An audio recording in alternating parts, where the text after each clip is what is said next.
ყოველი ეკლესიის თავისუფლება და ავტოკეფალია არის დიდი და წმინდა საქმე.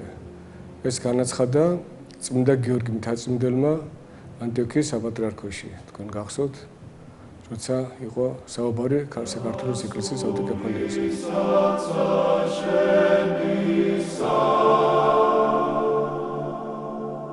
ეს დიდი და წმინდა საქმე ხელახლა გახდა დავის ობიექტი, თქვენ მოგახსენებათ, როცა მე-20 საუკუნეში ჩვენმა ეკლესიამ მართალია მოიპოვა ავტოკეფალია, გამოაცხადა ავტოკეფალია, მაგრამ ის არ იყო ცნობილი სხვა ეკლესიების მიერ. 1917 წლის 25 მარტს, როგორც ჩვენ ვიცით, ეს საქართველოს ეკლესიამ გამოაცხადა თავისი ავტოკეფალია, მაგრამ რუსეთის ეკლესიამ არ ცნო ეს ავტოკეფალია. და რუსეთის ეკლესიის დარად ასევე ჩვენი ეკლესიის ავტოკეფალია არ ცნო არც ერთმა სოფლიოს ეკლესიამ. 10 წლიურების განმავლობაში არსებობდა იმის შიში, რომ რუსეთის აწუყვე წითელ იმპერიას შეეძლო საქართველოს ეკლესია კვლავ რუსეთის ეკლესიისთვის დაექვემდებარებინა. 1926 წლისათვის დანიშნული, მაგრამ ვერ შემდგარი მერვე მსოფლიო საეკლესიო კრებისადმი კათოლიკოს პატრიარქ კალისტრატეს მიმართ ვიდამგებულობთ იმ ფაქტს, რომ კონსტანტინოპოლის საპატრიარქო და მისი მეთაურები არ პასუხობდნენ ჩვენი ეკლესიის მწყემსთავართა, უწმინდეს პატრიარქთა კირიონის, ლეონიდესა და ამბროსის მოკითხვის ბარათებს. ყოველივე ეს კი უწმინდესი კალისტრატეს სიტყვებით რომ ვთქვათ, კადნიერ ყოფდა მძულვარებასა და ძმათა ურთიერთზე ამხედრების მოყვარულებს ჩვენი ეკლესიის შიგნით. საქართველოს ეკლესიისა და ქართველი ხალხის მტრები არ უშვებდნენ ხელსაყრელ მომენტს, რათა საქართველოს ეკლესიის უკვე აღდგენილი ავტოკეფალია სეპარატიზმად და ნაციონალიზმად გამოეცხადებინათ.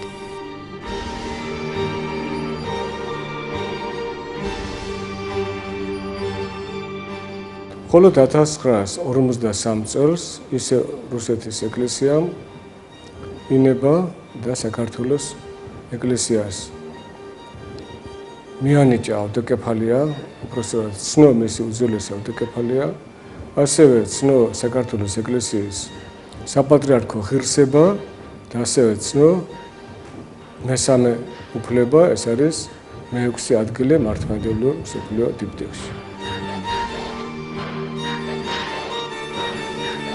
რუსეთის ეკლესიამ სცნო საქართველოს ეკლესიის იურისდიქცია საქართველოს საბჭოთა სოციალისტური რესპუბლიკის ტერიტორიაზე და ამას გარდა დროებით იურისდიქციაში მას გადასცა სომხეთის საბჭოთა რესპუბლიკის მართლმადიდებელი მოსახლეობა.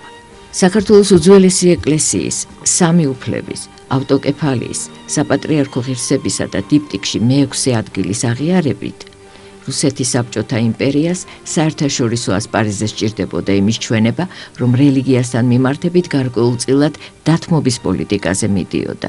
რეალურად კი ეს იყო ათეისტური ქვეყნის პოლიტიკური ნაბიჯი მართლმადიდებლურ ქვეყნებზე თავისი გავლენის გასავრცელებლად. ამ ფაქტის უტყუარობას ამტკიცებს ის, რომ საბჭოთა სახელმწიფოს იმჟამინდელმა მეთაურმა იოსებ სტალინმა სწორედ ამ დროს ცნო რუსეთის ეკლესიის უფლებები და მისცა მას პატრიარქის არჩევის ნება.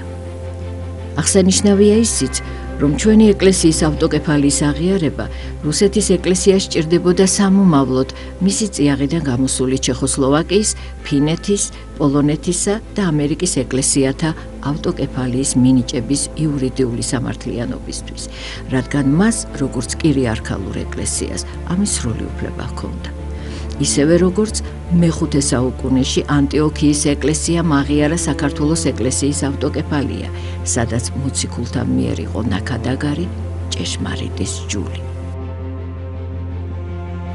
ეს საინტერესო ის არის, რომ ამის მერე თითქმის დაჭირდა კიდევ 50 წელი, რომ სოფლიო ეკლესიას, სოფლიო მართლმადიდებელ საპატრიარქოებს რო ეცნოთ საქართველოს ეკლესიის ავტოკეფალია.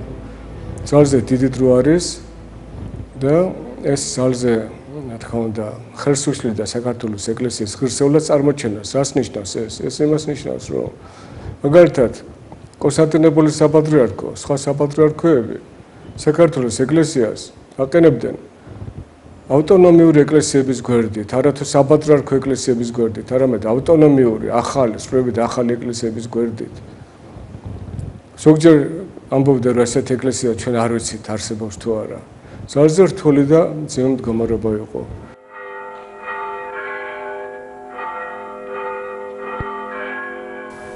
1990 წლის 25 იანვარს კონსტანტინოპოლის საპატრიარქომ გამოსცა სიგელი საქართველოს ეკლესიის ავტოკეფალიის ცნობის შესახებ. იმავე წლის 3 მარტს კი მანვე გამოსცა განჩინება საქართველოს ეკლესიის საპატრიარქო ღირსების ცნობის შესახებ. საქართველოს ეკლესიის ისტორიისა და საეკლესიო სამართლის მცოდნეთათვის ამ ღირსების ცნობა უცნაურად გამოიყურება, რადგან ჩვენ უძველეს ეკლესიას ავტოკეფალია ისტორიულად საუკუნეთა სიღრმეში ჰქონდა მოპოვებული.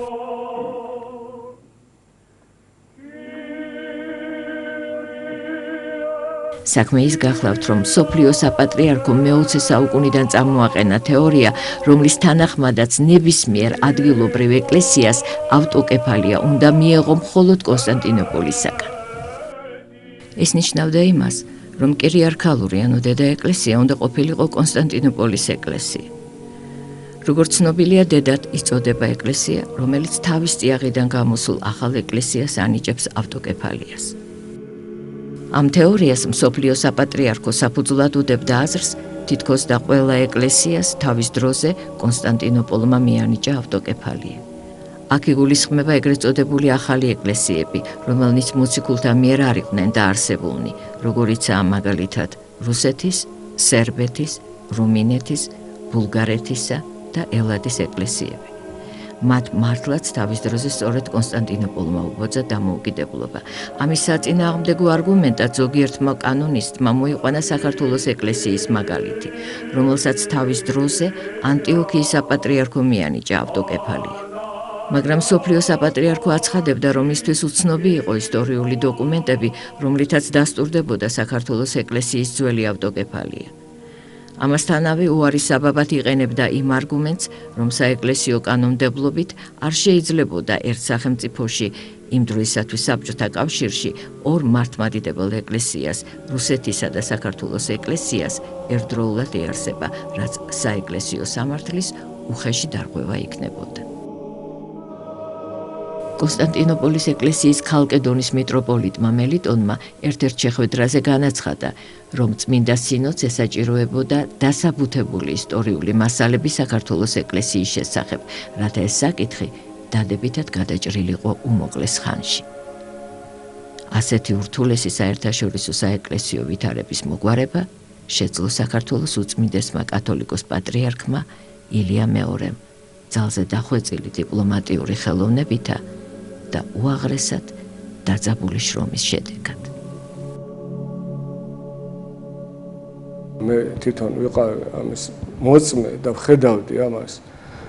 მოსაყოლად შეიძლება იყოს ადვილი, მაგრამ საქმე ეს იყო ურთულესი, უმძიმესი.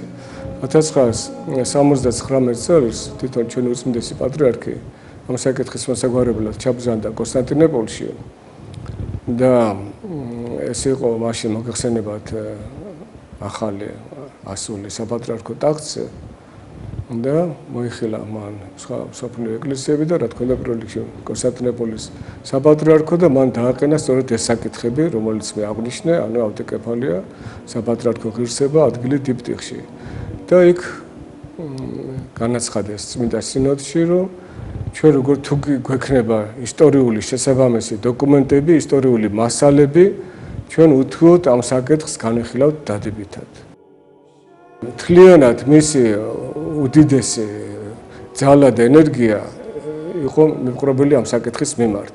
ახლა ჩვენ ხედავთ უწმინდეს პატრიარქს როგორ სხვადასხვა საკითხებს აქცევს ყურადღებას და მისი სფერო როგორ შეუზღუდელია, მაგრამ აი მაშინ იმ წლებში დაახლოებით 1, 5, 6, 7 წლის მანძილზე მთლიანად იყო უწმინდესი ყოველდღიური ჯაფა და ყოველდღიური შრომა ეს იყო, რომ აი ამ საკითხების მიმართ ყოფილიყო დადებითად გადაწყვეტილება მიღებული კონსტანტინოპოლში. მოიწვია ისტორიკოსები, ჩვენ დაგვავალა სინოდის წევრებს, გვემუშავა ამ საკითხებზე.